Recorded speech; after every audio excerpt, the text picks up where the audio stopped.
welcome to this online and physical class of Pakistan Affairs. Today we are discussing geography of Pakistan. Before starting studying any map, whether this is a map of a country, whether this is a map of a city, whether this is a map of a home, whatever it is, you must need to know the directions on the map. North would be at the top, south would be at the bottom, and east and west. Knowing this key will help us in understanding the neighboring countries of Pakistan and the location of Pakistan.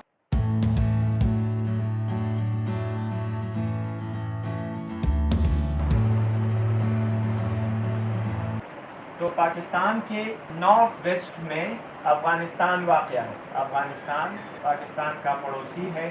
لمبا border ہے ہمارے پاس and this border is known as Durand Line. اس کو Durand line کہا جاتا ہے. Durant وہ انگریز ریپرزنٹیٹیو ہے جو برطانوی ہند سے کابل کیا اور وہاں امیر آف افغانستان سے ایک معاہدہ کیا اور اس معاہدے میں انہوں نے نقشے پر پاکستان اور افغانستان کے درمیان باؤنڈری کی وضاحت کی اور 12 نومبر 1893 کا سال تھا. اس کو ڈیورنٹ لائن ایگریمنٹ عموماً کہا جاتا ہے اور اس ایگریمنٹ کے تحت افغانستان اور برطانوی ہند کے درمیان باؤنڈری بنی اور یہ اب پاکستان اور افغانستان کے درمیان باؤنڈری ہے. 2250 کلومیٹر اس کی لمبائی ہے. خیبر پختونخوا اور بلوچستان کے صوبے سے اس کی باؤنڈری لگی ہوئی. ہمارے ملک کے ویسٹ میں ایران ہے اور ایران اپنے بلوچستان کے صوبے کے ساتھ اس باؤنڈری لگی ہوئی. پاکستان کے ساؤتھ میں عربین سی ہے, بحیر عرب, یا عموماً اس کو لوگ کراچی کا سمندر بولتے ہیں, لیکن actually Karachi is not only city located over here, تو ہم اس کو بحیر عرب یا عرب سمندر بول سکتے ہیں. یہ بحیر عرب جو ہے یہ اصل میں انڈین اوشن کا حصہ ہے. اور اب what is the difference between ocean and C?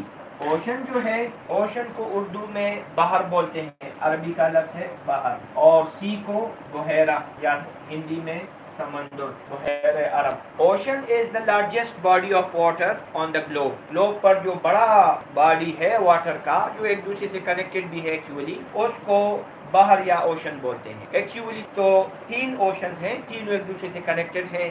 One is Pacific, the other is Atlantic, اور تیسرا جو ہے وہ انڈین ہے. لیکن جو نارتھ میں جو سی ہے اس کو بھی نام دیا گیا اوشن, اس کو ٹک اوشن بولتے ہیں, اور جو ساؤتھ آف دا گلوب میں جو اوشن ہے اس کو ساؤتھ اوشن بولتے ہیں. اس حساب سے پھر 5 بن جاتے ہیں. تو ocean is the largest body of water, اور سی کیا ہے؟ سمندر. یہ پانی جب خشکی کے قریب پہنچ جاتا ہے اور خشکی سے لگ جاتا ہے تو پھر ہم اس کو سمندر بولتے ہیں. تو دنیا میں تقریباً 50 کے لگ بھگ سمندر ہیں, اور اوشن تو میں نے آپ کو کہہ دیا کہ زیادہ سے زیادہ 5. تو پاکستان کے ساؤتھ میں جو سمندر ہے یہ بحیر عرب کہلاتا ہے, جو خود انڈین اوشن یا بحر ہند کا حصہ ہے. ہمارے 2 صوبوں بلوچستان اور سندھ کی باؤنڈری لگتی ہے, اور پیمائش 1045 کے لگ بھگ ہے, اور بلوچستان کے ساتھ ہماری ساحل زیادہ ہے اور سندھ کے ساتھ کم ہے. ہمارے مشرق میں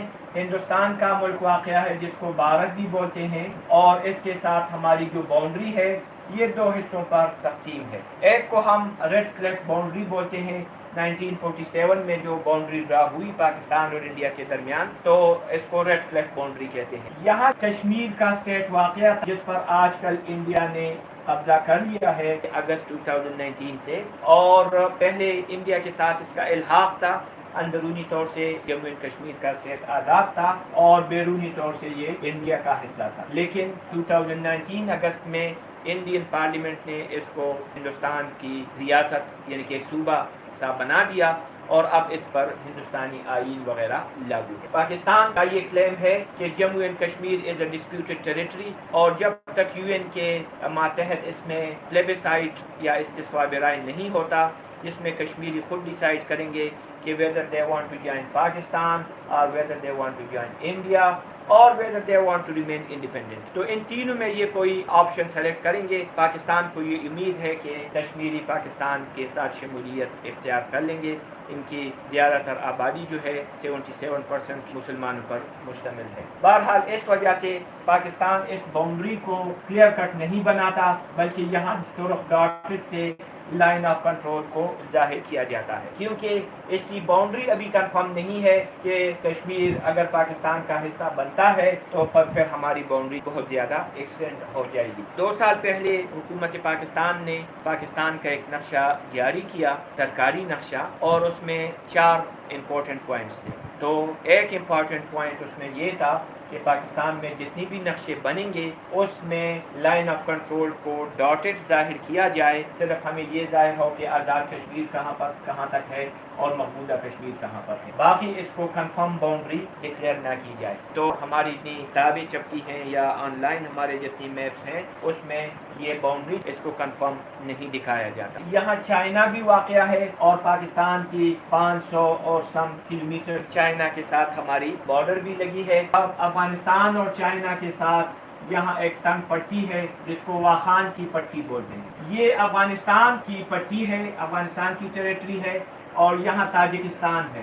یہ واخان کی پٹی کیوں بنائی گئی ہے 85 میں جب افغانستان کے سرحدات بن رہے تھے اور ایک طرف یہاں برطانوی امپائر تھا اور اوپر رشین امپائر تھا اور تاجکستان رشین امپائر کا حصہ تھا. تو دونوں امپائرز نے افغانستان کو بیچ میں ایک بفر زون کے طور سے رکھنا چاہا تاکہ دونوں افواج کا جو ٹاکرا نہ ہو. تو انہوں نے تاجکستان کی باؤنڈری یہاں ایکسٹینڈ نہیں کی بلکہ بیچ میں سے واخان کی ایک باریک پٹی لگا دی تاکہ انڈین افواج اور رشین افواج وہ ایک دوسرے سے فاصلے پر رہیں. انگریزوں کا یہ ایک سوچ تھی. اگر ہم ایک اور نقشہ بنا دیں چھوٹا, اس سے بھی چھوٹا.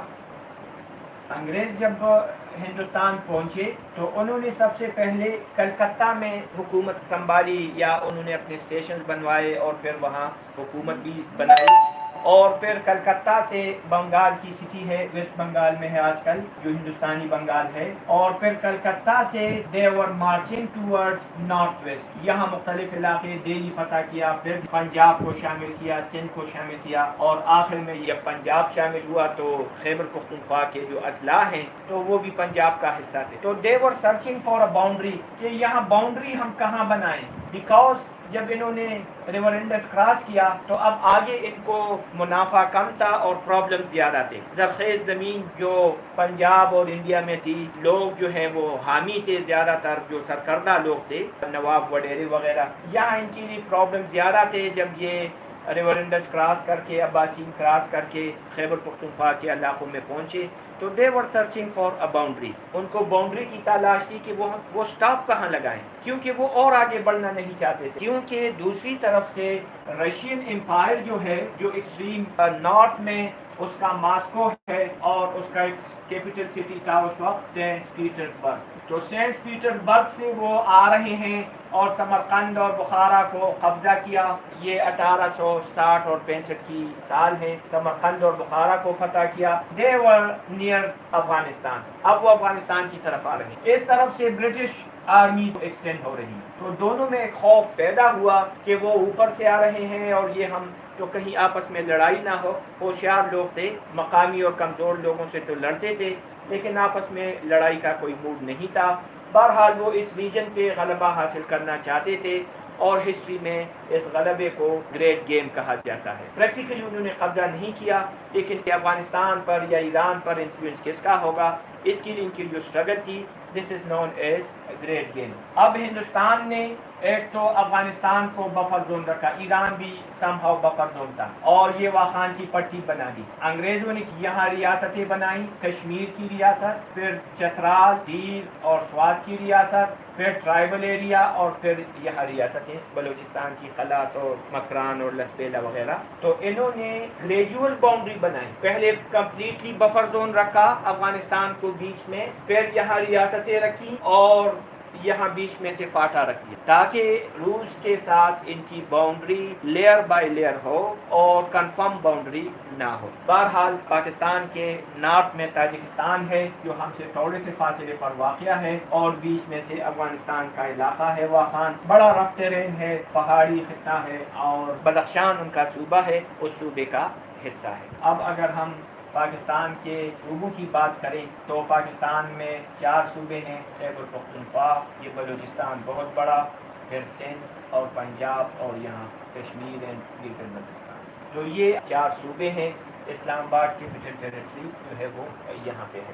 تو افغانستان کے ساتھ ہمارا کے پی اور بلوچستان، اور ایران کے ساتھ بلوچستان، ساحل سمندر بلوچستان اور سندھ، اور انڈیا کے ساتھ پنجاب اور سندھ۔